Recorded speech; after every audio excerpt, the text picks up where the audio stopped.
Hello there, this is Frankie Vertigo, and this is the track we are going to break down today.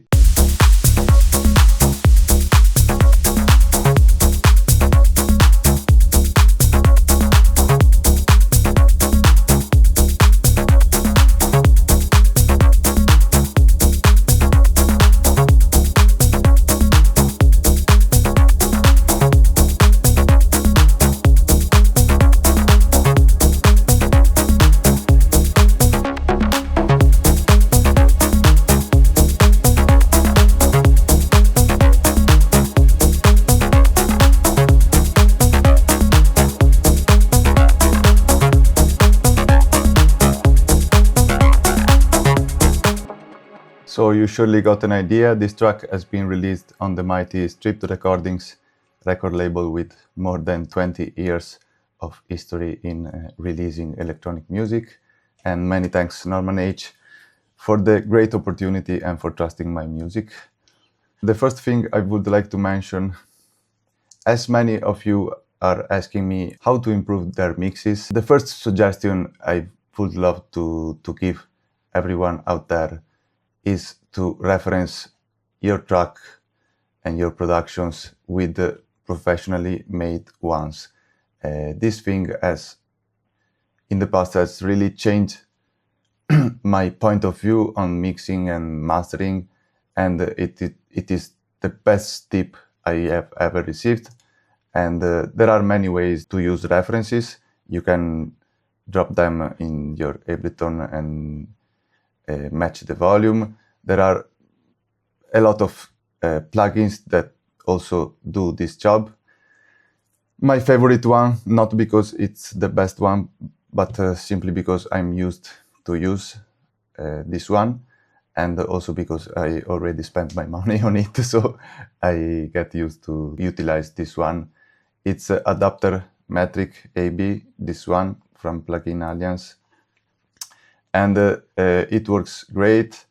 You have all the options you need, from the playback mode, where you can take the sections you want from the references and loop them. As you see here, you can loop them.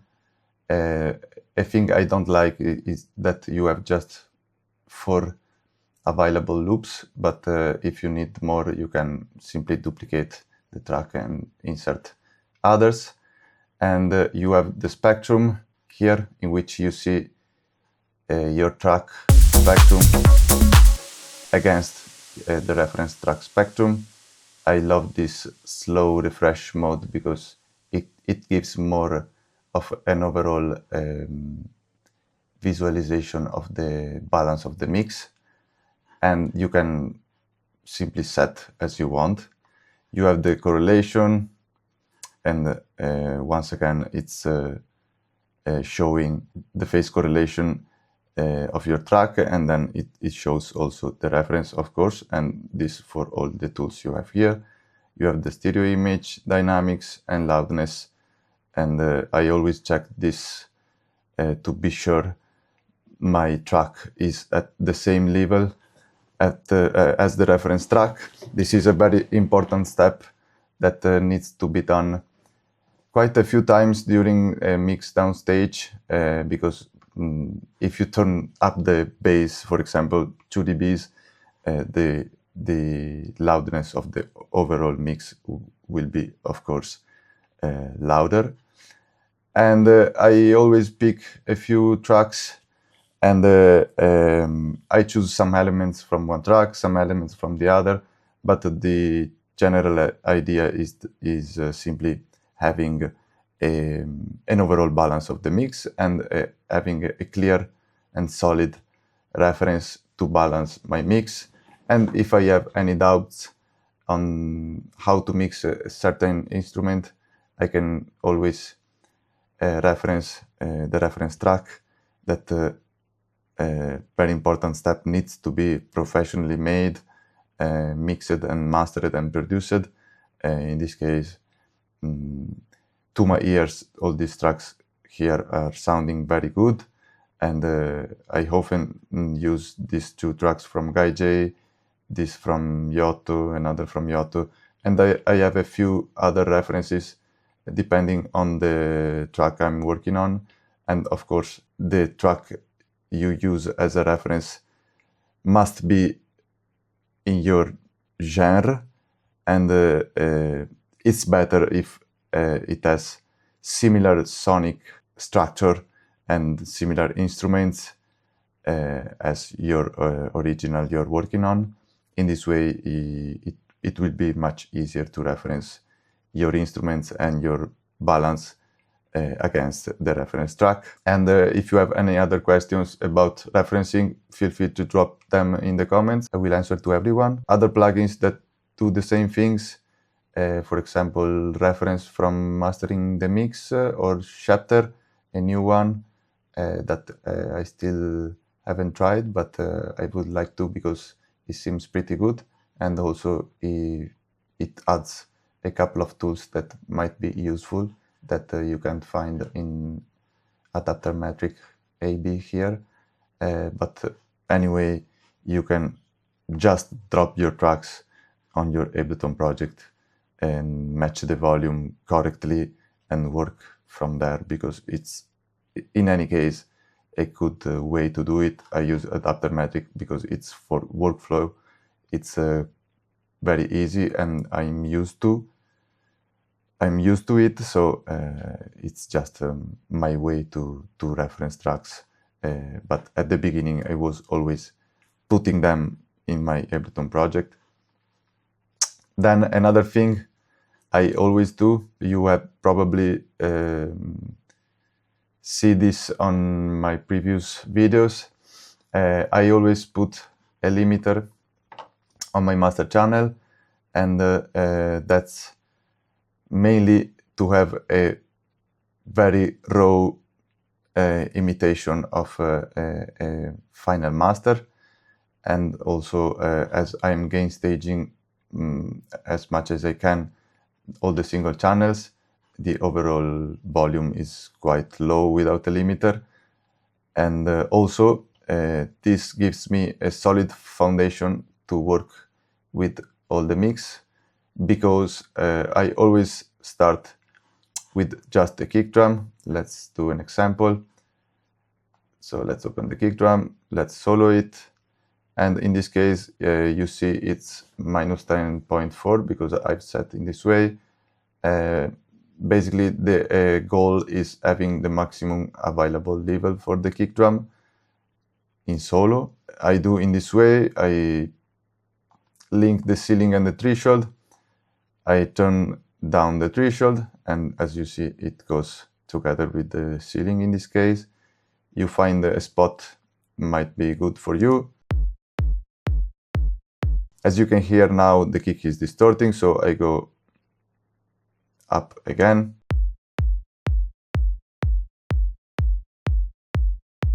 And I found a spot where the kick is at its maximum available level without distorting. I remove the link, turn up the ceiling again to 0. In this way, I have this kick, once again, that is at its maximum available level for this track.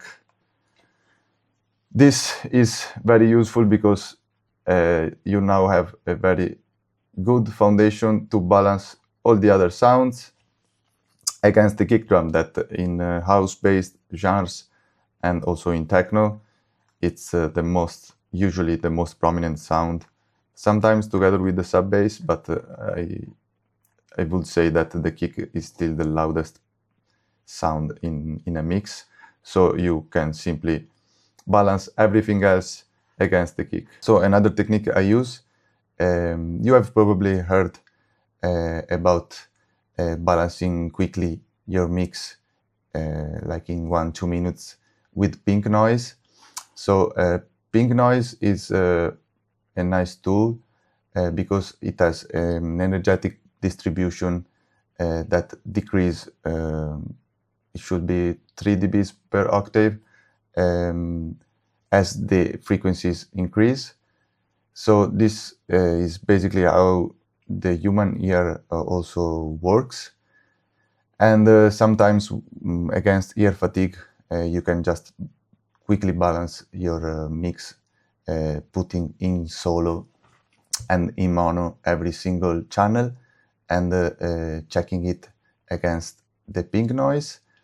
In this way, you will have a very raw overall balance that respects the human hearing. The problems with this technique is that it simply ignores the context and the genre and the arrangement. Also, it doesn't manage the dynamic interactions between sounds and not even the phase. And also it completely deletes the artistic intention, because a professional mix leaves out of contrasts. You have louder sounds and you have quieter sounds that are more upfront and sounds in the background. And so you can't basically rely on a final mix based on just pink noise balance, but it's a nice way to quickly balance the overall mix down. And the technique I use, once I have completely finished my mix, I put this plugin from Newfangled that is called Equivocate. And this is, let's open it.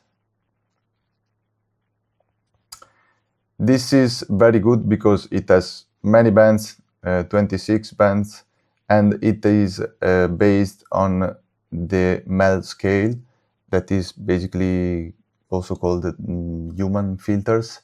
And basically it involves the critical bands for the human hearing, and it doesn't apply just a mathematical thing, but basically it smooth or enhance some frequencies based on how the human ears are working, based on sonic pressure more than strictly dBs and loudness.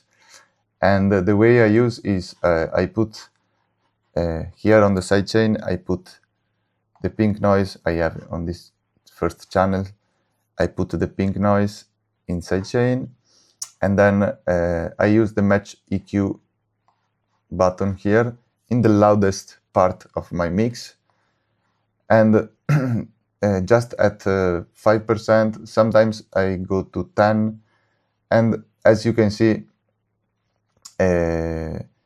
it adds some very slight adjustments here and there, and it's just 0.2, 0.4, 0.5, and overall I feel this is giving a bit of a punchier and feeling to my transients, giving to the overall mix a bit more clarity, and it helped me a lot in the last few tracks, mostly when the mix is quite busy.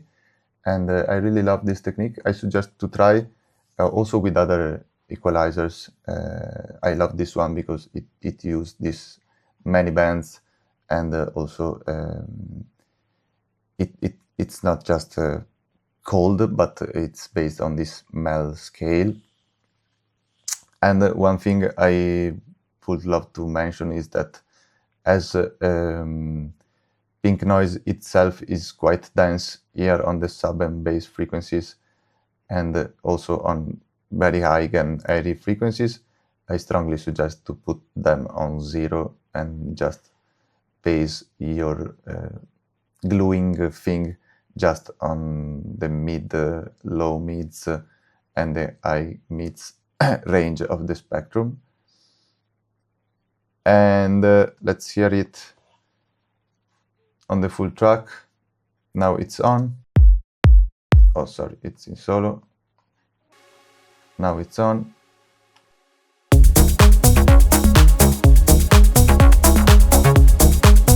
Oh.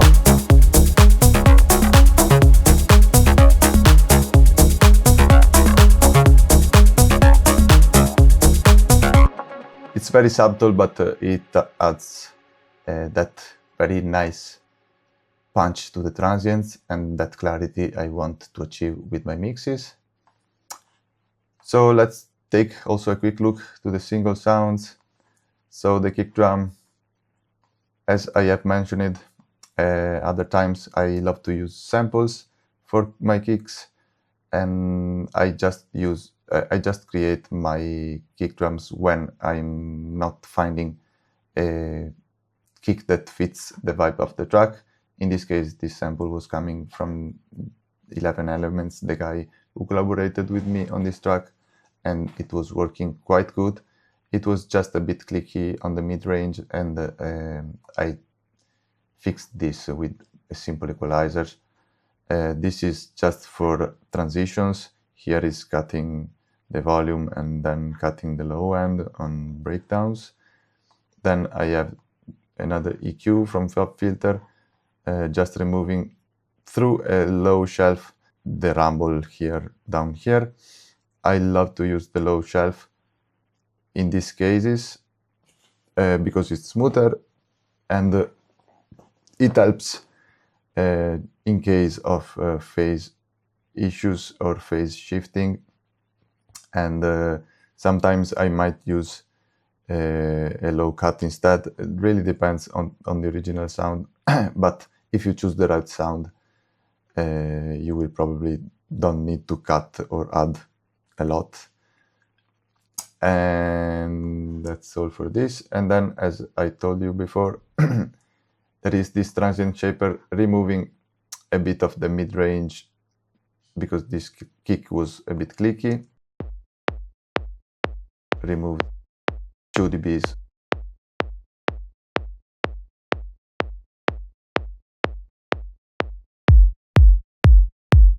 Of the click sound of the mid-range.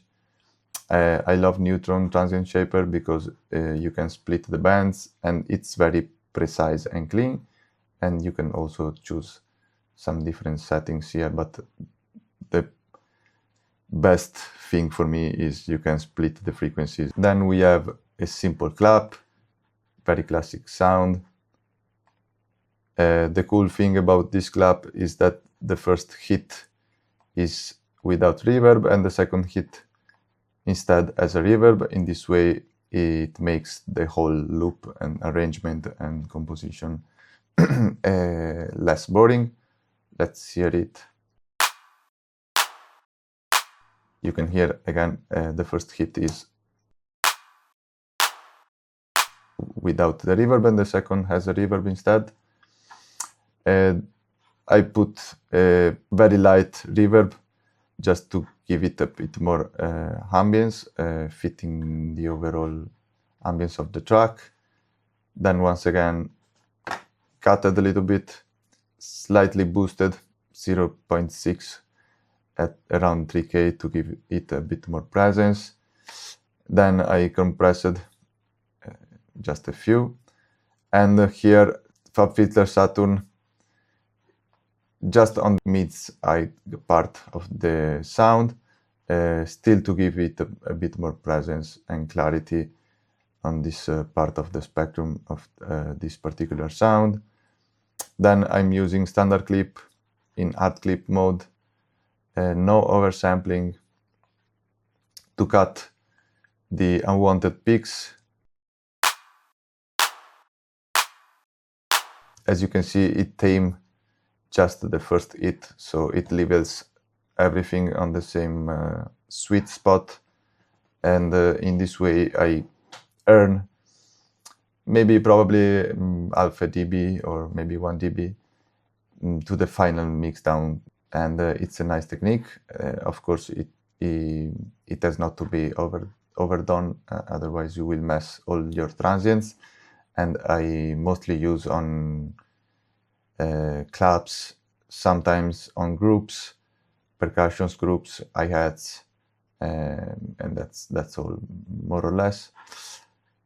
Then Soothe, probably everyone knows it, just removing the harsh frequencies and then messing a little bit the stereo presence of the clap, giving a bit more space and stereo presence to the high mids once again to fit the overall mix. I never do this from the sound alone, but always comparing it with the whole production. So moving on, I have this percussions group. Another cool thing I love to do is using groups to basically just group all the sounds of the same family, let's say.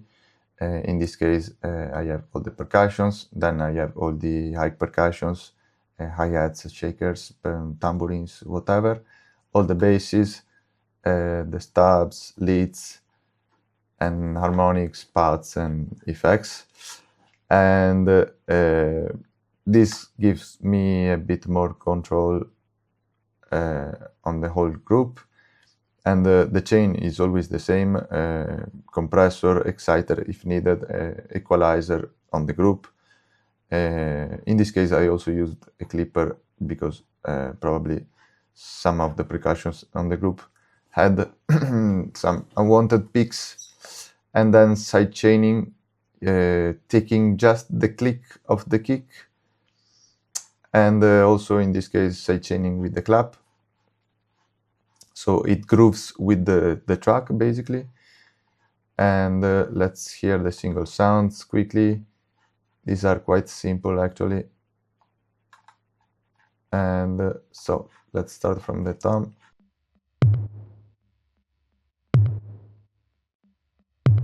Low subitom to enhance the groove. Mid tom.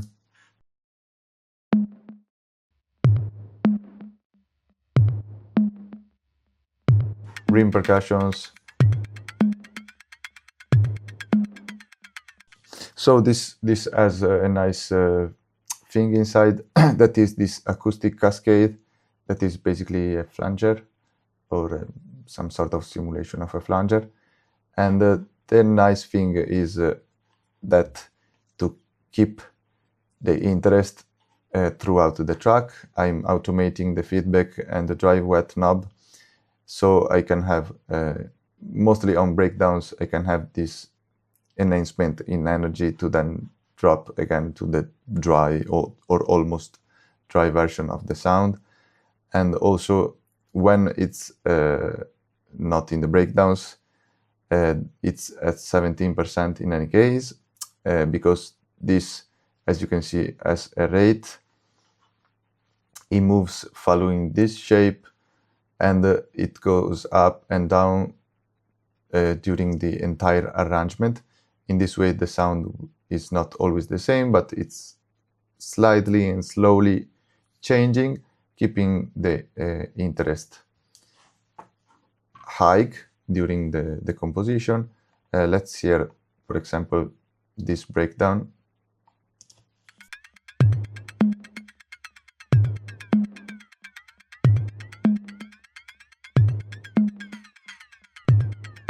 It goes up.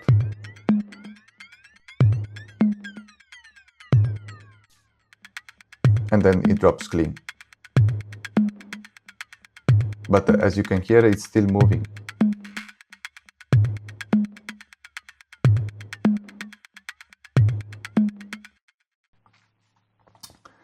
Then I have this clave here.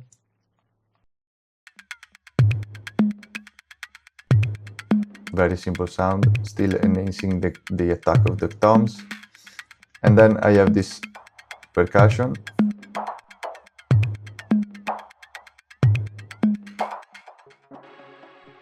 Very fashioned sound nowadays in deep progressive house. It's probably coming from techno or whatever.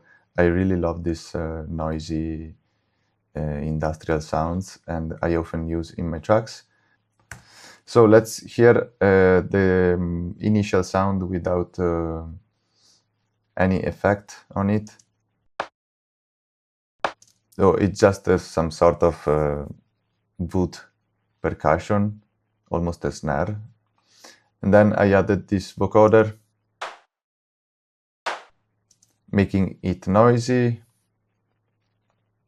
Then I added this frequency shifter stock plugin from Ableton,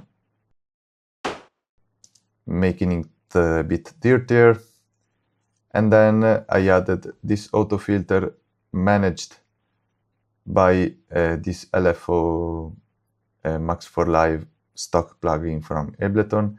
This is basically moving the filter frequency at this rate, alpha bar.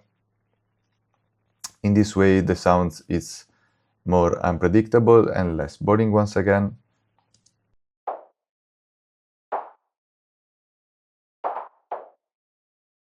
Then added a delay and reverb for movement and ambience, and just a simple cut here and here, just making room at 5K for this snare probably, or the high percussion, the rim. And let's hear the whole groove from the beats.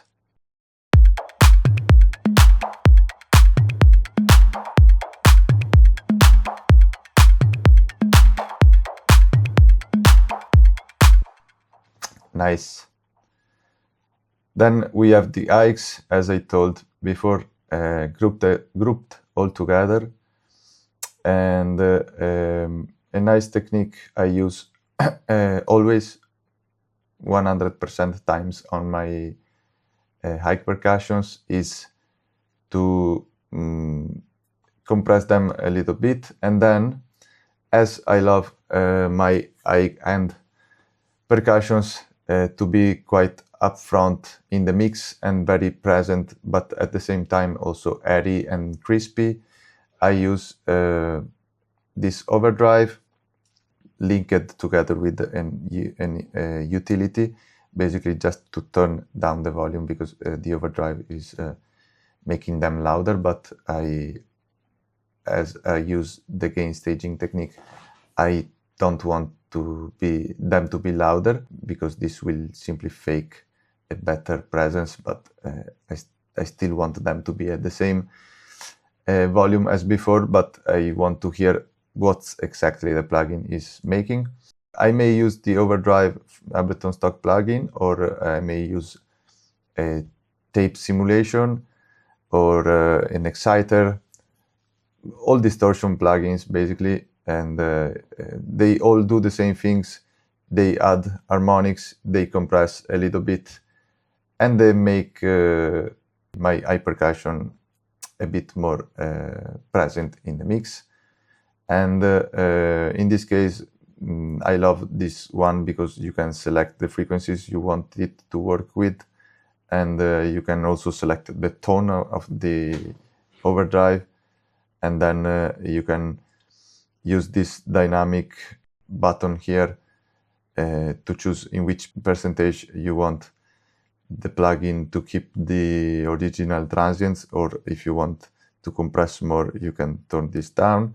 And it's just in parallel 8%, very, very, very light. But as you will hear now, in the whole mix, this is with.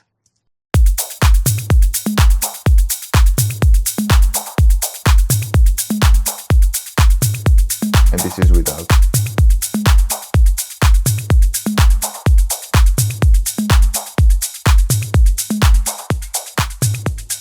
As you can see here, it's a tiny adjustment, but it brings the whole group much upfront in the mix without changing the volume, because it's just working on certain frequencies, and it brings up the air of this high percussions group. And I really love this technique, and I suggest to try on your drums. Also, it's good on percussions as well, also sometimes on basses or even synths, whatever.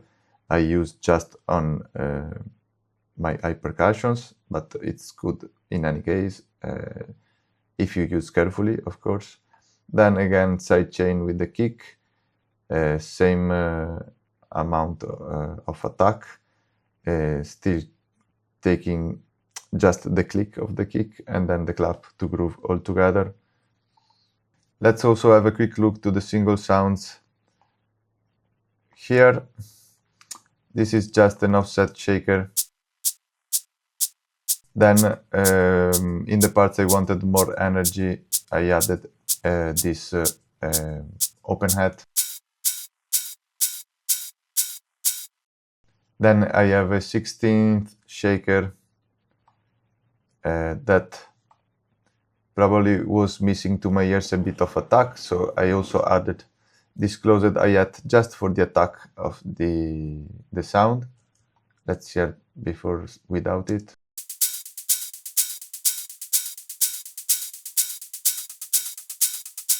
Yeah.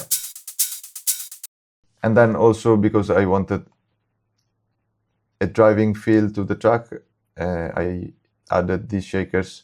This one is the main sound, and this is basically just a texture. One panel to right and one panel to left, just slightly different. So let's have a look to the basses group. I have, as usual, this frequency split sidechain. Basically, it works differently on the low band and the high band. And I use basically this splitter to choose the frequencies. And then here is the crossover. I choose where the frequencies need to be split, basically. So I have just the low end and the high mids band. Usually I keep the compressor on the high band much lighter. You see the ratio is just 2:1, while in the low and sub frequencies it's at infinite, so it's having its maximum effect. Of course, sidechaining with the kick. So for this track, I wanted a very deep bass, and I found this sound from Silent that is basically just a sine wave, quite easy to do, and it's also quite a usual sound in electronic dance music. Technically nothing fancy, just EQing once again with the low shelf, removing the unwanted rumble, and then here I'm removing a bad resonance and also making some space for the mid bass. And here with this hi-cut I'm simply removing the clicks from the attacks of this sub, because I didn't wanted them basically for this tune in particular. And another nice thing you probably saw in other videos is that I always want to get the best I can from the phase relation between kick and basses. And I use this plugin here called Oscillos Megascope, and you put one instance on the kick drum,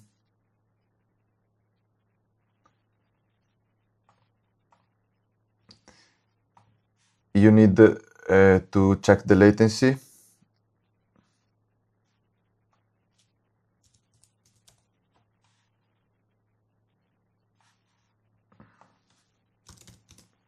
Otherwise it won't match the 1.1. Okay, so this is the kick drum. Then I take the same identical plugin, I put on the bass. Once again I check the latency, change the color just to have a better vision.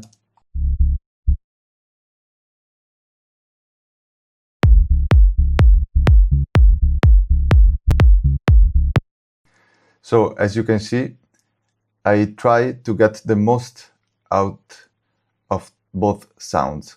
Of course, as the nature of these sounds is different, they are not in the same pitch, they are based on different waves shapes, and also they are not perfectly aligned.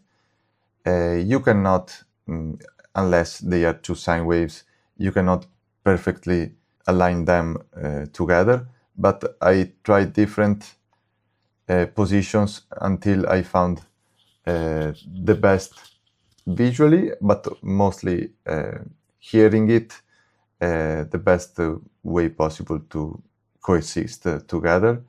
And in this case, I used neutron phase here to switch and rotate the phase of the sub bass, and then I delayed it a little bit just to be aligned in some parts of the kick.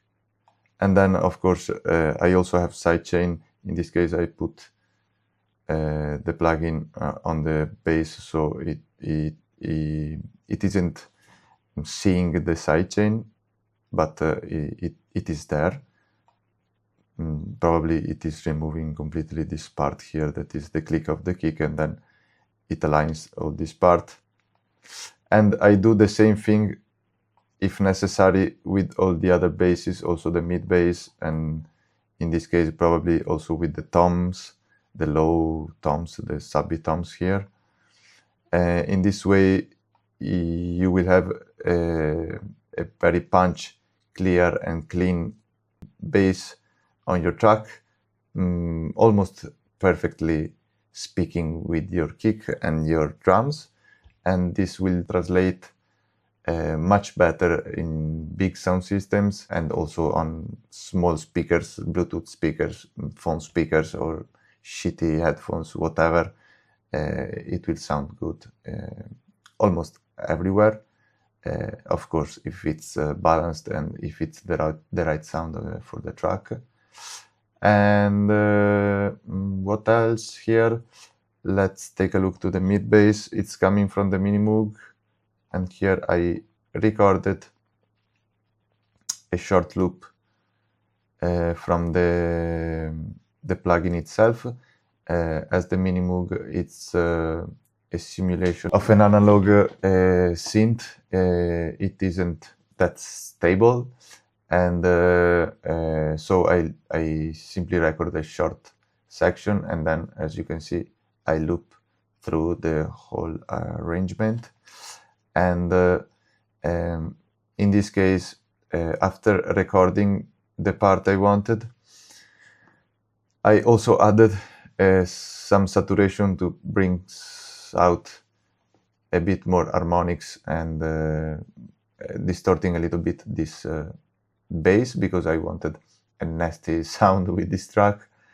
And this plugin is free and it's very nice. It has a very good sound. Then I added a bit of echo and also a delay and reverbs to give this bass a bit more ambience. Let's hear it.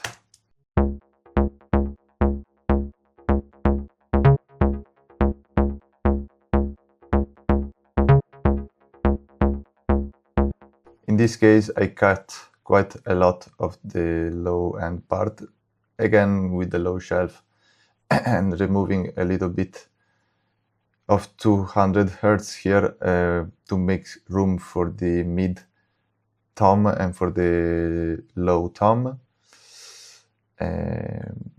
Nothing more basically, and surely I put it in phase with the sub bass that is in phase with the kick. And let's hear these basses plus the entire beat all together.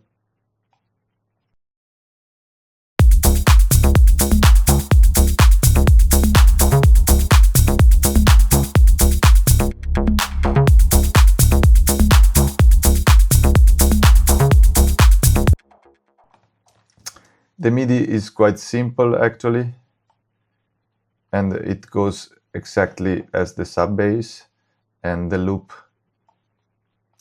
is quite simple, single note, but then in the first part of the loop one note goes one octave higher. This once again is to make the whole composition less boring, and to add depth and movement to the whole thing. Let's move on. This has been deleted. This Riz bass has been used just in the breakdown. Very deep and spacey sound. And then here I automated the pitch, probably. Let's see, yes, the pitch, to make this cool effect for the transition before the drop. Then, as I wanted a nasty and dirty feeling for this track, I also added this thing I called electro rhythm, that is basically another bass, but I just kept the mids and high part of this bass. I basically cut everything else, and it sounds like this.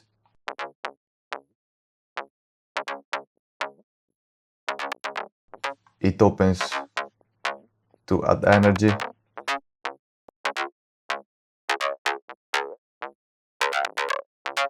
This is just the cutoff basically from silent, and it adds some movement to the bass and also some more energy. Let's hear all together.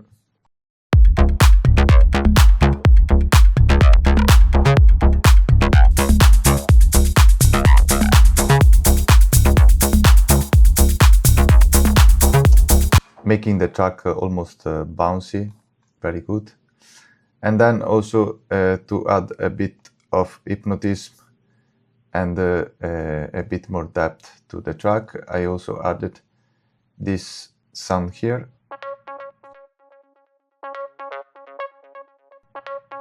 Weird sound, very nice. Basically making the same identical pattern as the basses, but just adding some textures behind them, and basically also covering the higher parts of the spectrum. Then we have just these pads here, and the drone.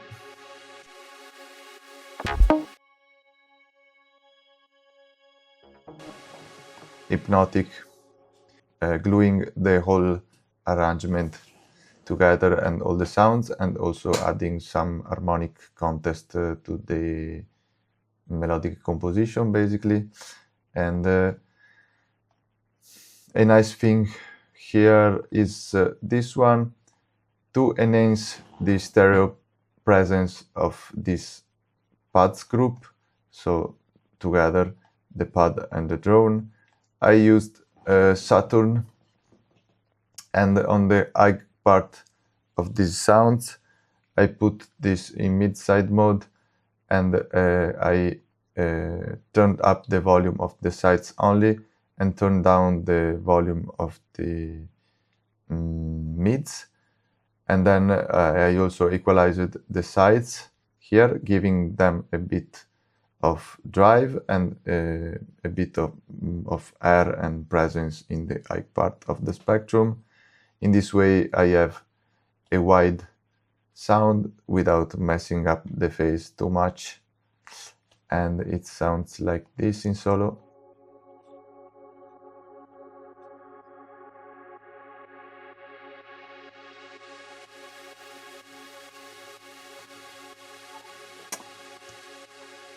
Very cool.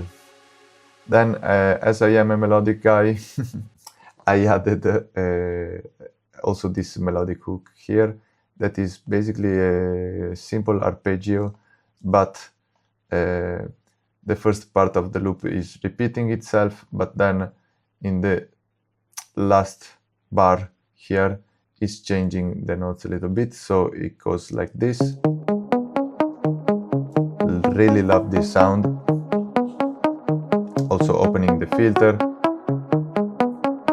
crystallizers for this crystal effect. and then just EQ limiter to keep the peaks tidy, soothe to remove the harshness, and then mag in this case to add in a smooth way to add presence and air. This is the magical air band, very famous from Mag. I suggest to take this plugin. It's very nice and it sounds super natural. And then ozone image, just to enhance the stereo presence of the mids of these sounds. So also, as you can see, it's automated mostly in the breakdown, and also then I added this pad sound here that is still for the same goal, basically enhancing the energy until the track drops once again. Let's hear the whole breakdown.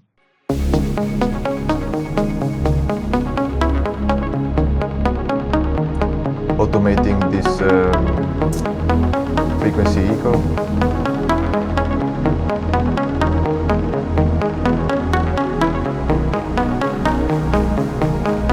Also the pad is opening.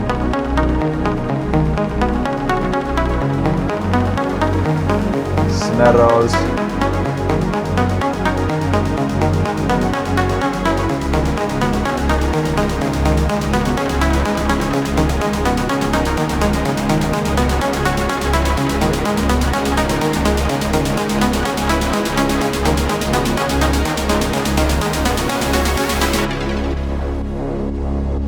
Tension.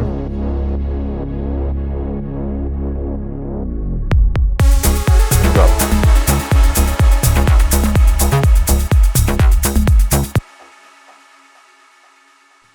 One last thing I always suggest is to create transitional effects from the sounds of the track itself. For example, one example I have just right here is this stub reverse.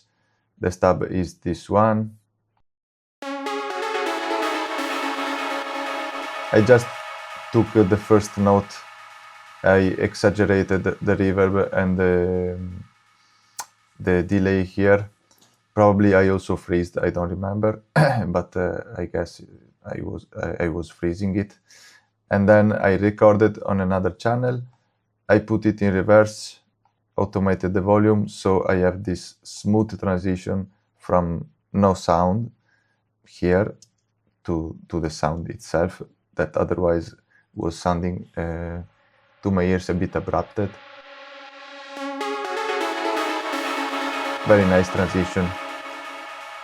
And then in the same way you can make brushes and pads, noise effects, and I always and most of the times I use these techniques to have a certain cohesion in the track, but of course you can also use sample coming from the outside world and adapt it to your composition. That's all for this one. I hope you enjoyed the video. If you have any questions, feel free to drop them in the comments. I will answer to everyone. And if you enjoyed this video or others, please consider subscribing to my channel.